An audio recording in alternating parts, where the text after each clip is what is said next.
It is what it is, mga kaibigan, dahil we're already heading to our game number 2. Eto na, nakita na nga natin. Actually, bans na yung dalawang heroes natin, dalawang teams natin. I mean, I like the Esmeralda respect para sa NXP dito. Isa sa mga heroes talaga na I think kapag side lane, pwede mo ilagay sa gold lane at pwede mo ilagay sa XP lane. Goods na goods ka.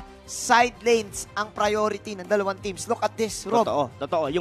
Trend na ba sa meta kasi talaga na, I mean, on this patch talaga kasi, your side lane talaga, yun yung pinakakailangan na hindi mabasag agad. Oo. Diba? Especially yung, yung first 3 minutes, or at least yung parang laning phase na tinatawag, kasi nandito yung mga scrolls. The moment kasi na mas mapauwi ka ng maaga, you wouldn't get those kinds of, yung mga scrolls, yung mga gold. XP, yung gold. That was 50% more diba? Yeah. So, kung iisipin mo, kailangan yung side lane mo talagang kayang-kaya niya mag-win stand on its lane. Correct. And something din to note din with Execration during game number 1. Yes, medyo na-outmaneuver sila during the early game, pero hindi naman talaga ganon kalaki yung lamang. The only thing that was lacking, I really, gaya ng sabi ni Butters kanina, is yung hero ni Chakno, commendable, kasi nga napipick off niya yung mga right targets, but they really need to have Chakno on the hard tank. Or at least kahit katulad ng isang Cho na madali, may makakuha ng pick off or at least a tank na pwedeng mag-rotate sa mapa. Ilabas na ni Chakno ang kamandag,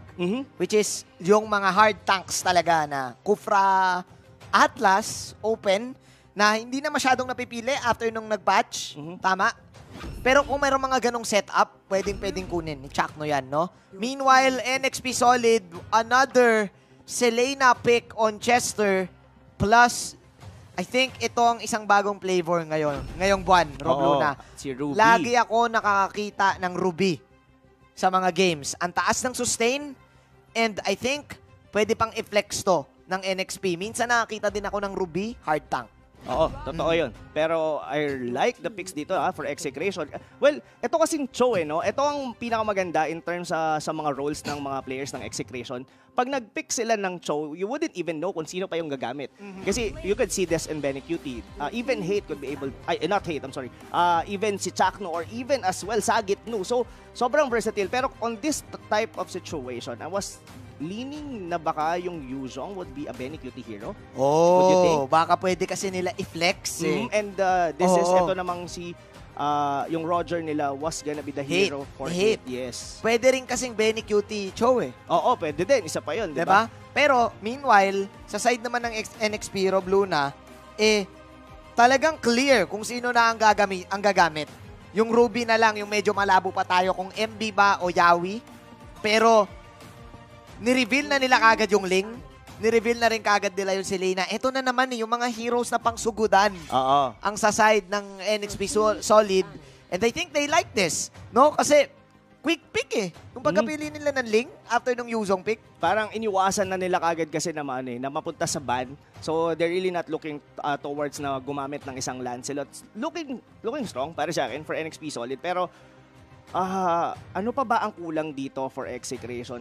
Open pa yung mga support, the post 4 na tinatawag nila is yung Farsa, yung Chango, nandyan pa rin naman. So if they would like to have that pick, tingin ko Execration might go for the Farsa. Pero what's lacking naman on the side dito ng NXP Solid was of course a tank, pero tinanggal na nila dito yung Kufra. So what kind of tank? Gumamit sila ng Grak if I'm not mistaken. Nag-Grak. Oo, si Yawi. NXP Solid lang at actually ang nag-utilize ng Grak all throughout MPL, no? Kung titignan natin yung stats natin on their Grak, 50-50 actually. Dalawang beses pa lang nila ginamit.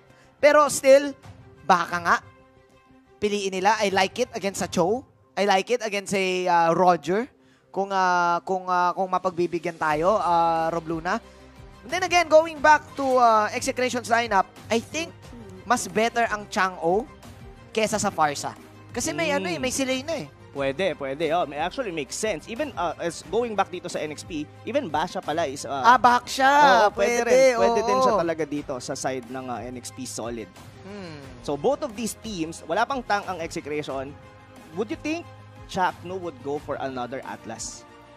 Kahit may nerf, no? Parang pwede. Well, ginamit nila yon against Onyx. Oo nga So, kung Atlas ang Exe, I think NXP magbaback siya na. Pwede. And parang iniisip ko dito for Execration was, Yun nga, Atlas and Loyi, Neto Max. Pasok. Pasok sa kanila. I like it. Maganda yung AOE. Maganda din yung early to late game damage. Pero okay, NXP Solid shifting the gears. Natalia pick pang disrupt ng jungle. I think, Rob, kanina pa natin pinag-uusapan yung side lanes. Pero ang isa sa mga importanteng bagay ngayong bagong patch ay yung jungle. Yep. Yung pagkuha ng mga orange at purple, mas nabigyan siya ng importance ngayon. Yun, totoo yun, totoo yun. Kumbaga, in-anticipate na rin dito ng NXP Solid that this Roger will just have to clear the wave and as, well, it's... Ang galing naman. Ang lupit naman ng mga predictions mo doon, Rob. Na-call out. Naisusulat. Oo. But anyway, going back doon sa sinasabi ko in terms of the Natalia, it's okay pick for the NXP Solid na i-disrupt dito si Hate on its farm. Pero somehow, gaya na sabi natin kanina, in terms of execution dito is really looking very solid for this game number 2. The combo of the Vacuum and the Atlas Ultimate, ang taas ng AOE, NXP sila naman ngayon yung pumunta dun sa side ng pagiging malambot. Oo. Rob Luna. So, wala na sila mag-hard tank dito eh. So side lane na ang kailangan nila dito eh. Baka pwedeng Rene J. Ruby? Yawi. Okay. The signature hero, of course. Rene J, yes. So, Yawi Natalia nga. Oo, yung parang the way na nilaro ni Chakno, yun yung gagawin. Or baliktad. Chester Natalia. And then Yawi Selena.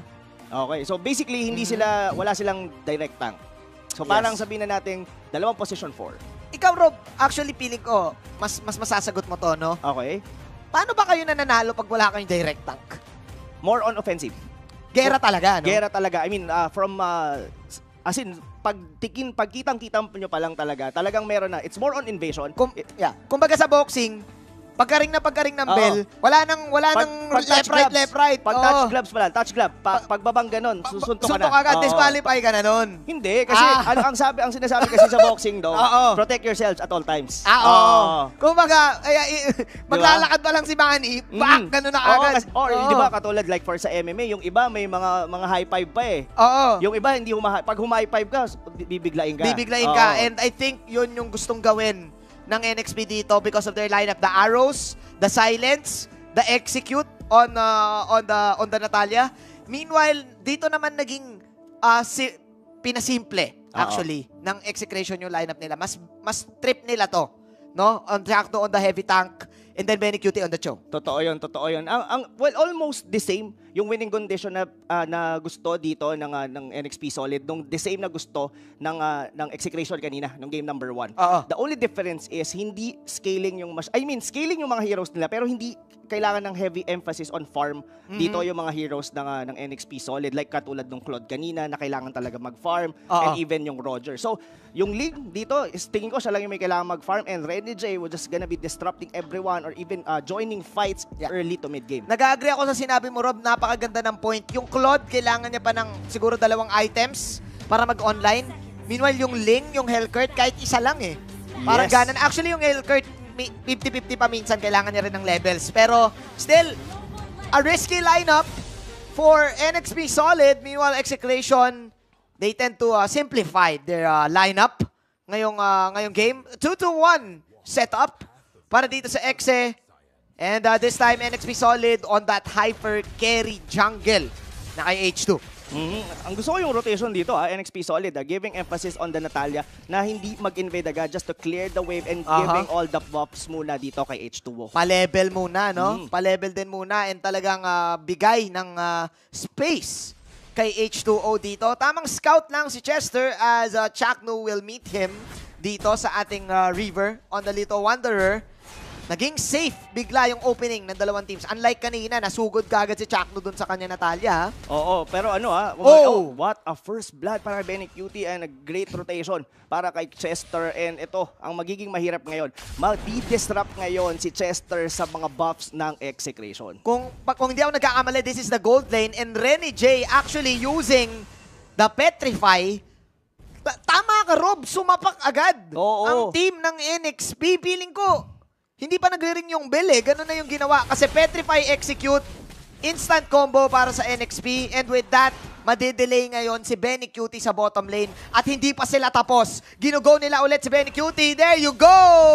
Oh my God. This is the early lead na gusto sana ng execution during game number 1. Now, it's NXP Solid executing it much better. Yes! And ang taas ng emphasis ngayon na kapag natalo ka sa lane mo, kapag nawala ka sa lane mo, sinabi mo to kanina, na mawawalan ka ng wagon. Oo. 2 wagon na yung nawala sa kanya. 2 siege minion pala yung nawala na sa kanya. 2 gold. Malaking bagay yun, especially on that show. Kasi parang you would want to have like at least a BOD as early as 5 to 6 minutes into the game to be able, given na squishy yung mga hero dito na NXP Solid, isang Way of Dragon lang, kaya niyang pumitas kahit sino pa sa miyembro dito ng NXP Solid. Pero medyo nawawalan siya ng farm. Lumipat na rin as well sa top lane. Nung lumipat si Benny Cutie, lumipat din si Chester. Sabi ni Chester, susundan kita kasi I love you. Napaka-loyal ni Chester dito. Oo. Sinundan si Benny Cutie. Ang maganda kasi dito, sa lineup talaga dito ng NXP Solid ngayon, I mean, rotating lang. Rotating lang dito, Chester, the vision na binibigay ng isang Natalia, even the traps from Yawi.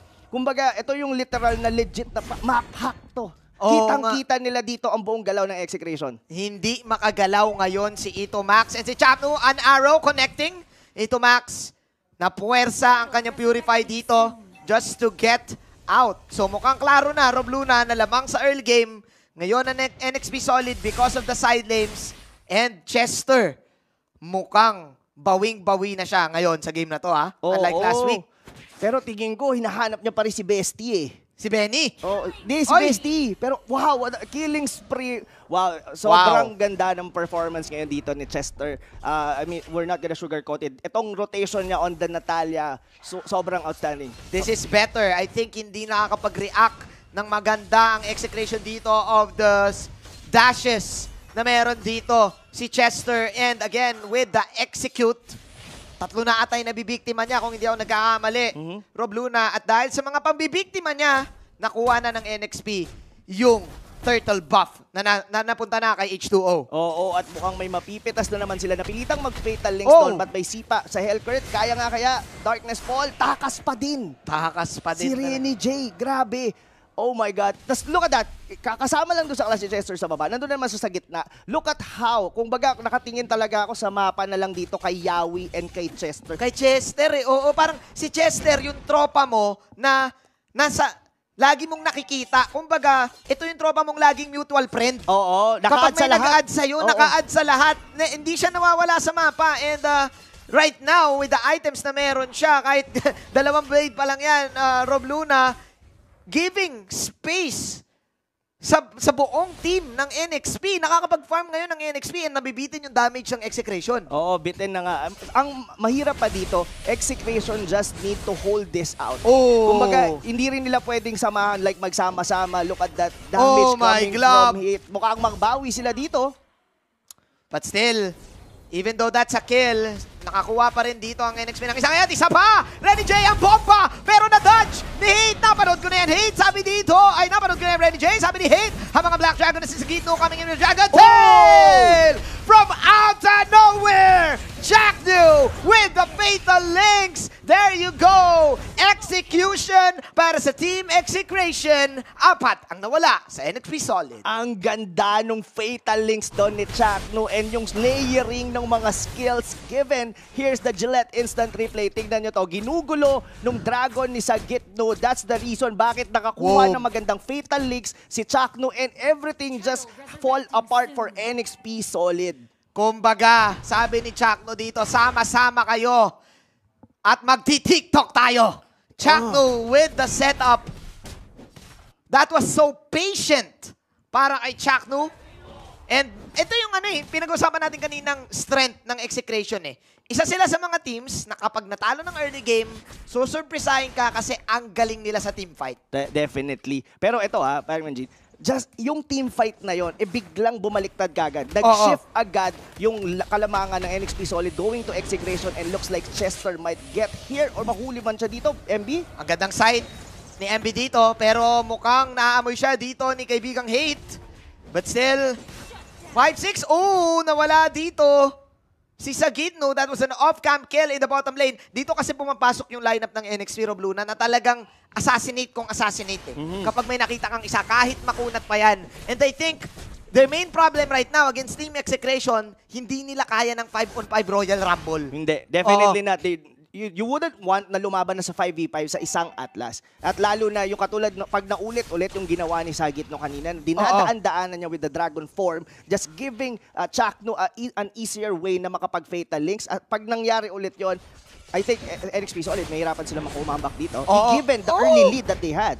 Parang nawala na nga kasi kaya na ni Benny Cutie ng solo si Chester dito. Nice adjustment from Execration doon sa switch na ginawa nila. Nakahabol na si Bene. Meanwhile, Renny J planning something here. Panalo pa rin ang NXP Solid dito sa pagbasag, pero mukhang mas gumagawa na ng plays ngayon ng Execration, Rob Luna. I mean, nasa NXP Solid pa rin naman yung kalamangan in terms of map control. Sila pa rin naman yung nakabasag ng mga towers. Pero Execration, they're actually leading on the gold. At least even 1,000. Ang pinaka-catch kasi talaga for Execration, hindi natin masyadong hina-highlight, it was Etomax. Naho-hold niya yung gitna na hindi sila na-overwhelm basta-basta ng NXP Solid regardless with the lead. Speaking of hold, nandito na naman yung rotation ring! Meanwhile, ultimate mula dito kay H2O. Mukhang, sabi ng NXP, Manjin, Rob Luna, kaya din namin ang 5-on-5 Royal Rumble. Let's vault in, NXP. Sakto pa, may turtle take. Benny Cutie dashing out. Pero nandito na naman si Chester. Napaka-loyal kay Benny Cutie. Hinahanap niya si Best. Pero sabi dito ng NXP, teka, turtle na lang muna. Nice pick-off para sa NXP. Yes. What a comeback from NXP Solid. So talagang yung laban dito, Waring Manjin, talagang back-to-back action talaga. Pero look at that. Trying na mag-invade dito si H2O for the purple buff. Pero sagot dito si Sagitno. That is the Dragon at nandoon na rin yung rotation ring. MB na lang ang matitira. Masyadong malalim para sa ng NXP. At they will pay the price. Execration with a counter punch. Ang laki ng difference, no? Pagka si Sagitno kasama sa team fight. Oo nga, yung yung Dragon nanalo yung NXP Solid, it was Sagitno was farming on the bottom lane. Ang laking bagay ng Dragon form to disrupt everyone from the side of NXP Solid. Hindi nila agad kasi napapatumba si Sagitno kapag naka-Dragon form. Lalo na't merong spell bump, may life steal, and karamihan ng NXP Solid, mga melees. Gusto talaga ni Sagitno yan. No? So, nag-agree ako sa'yo, Rob. Sagitno ay isang importanteng factor para sa Clash. Yes, mamaya. and somehow it's like parang counter din siya in a way sa Darkness Fall. Pag nagpadilim si Renny J, you just have to dragon it out. Parang yung the sets bat minsan nagpipick ng Akai. Pag nagpadilim, nag-Hurricane Dance yung Akai. Almost the same thing din with Sagitno dito sa kanyang Yuzong is magda-dragon lang siya. So, hindi makadikit doon si Renny J kahit makapag-ulti siya. Tama ka. Nako, eto na. May jutsu bang magaganap? We are electric, ML. Oh, may ninja moves! Huli ka, Betchin! Yahweh! Nahulog siya, baited sa trap. Nandito na ng dragon. Parang snake. Habang si Renny J tumatakbo. Ayan na nga. The Dragon Warrior. Sagitno mag-isa. Dragon Tail. Kalati na buhay niya pero napakakunat. Rotation ring. Ultimate para kay H2O. At buhay pa rin ang dragon. Chakno buhay na din. Nandito na rin si Emmet. Kumakalmot-kalmot. Ang wolf na si Hate. Apat ang nawala. Nag-potate. NXP Solid. Ubos. Execration magbabasag dito sa mid lane. Oh my God, that was a great fight. Or the team fight, nakita mo doon, parang that was may part 1, part 2 yung laban na yun eh. Ang ginawa muna nila, binasag muna ni Hate yung Torre sa gitna, then nag-back sila konti, then they have Sagitno to disrupt everyone, members dito ng NXP Solid, then saka sila nag-counter-initiate. Oh my glove. Sobrang ganda nun, Rob Luna. Nako, yung TP talaga no? Yep. Ni Etomax and Sagitno.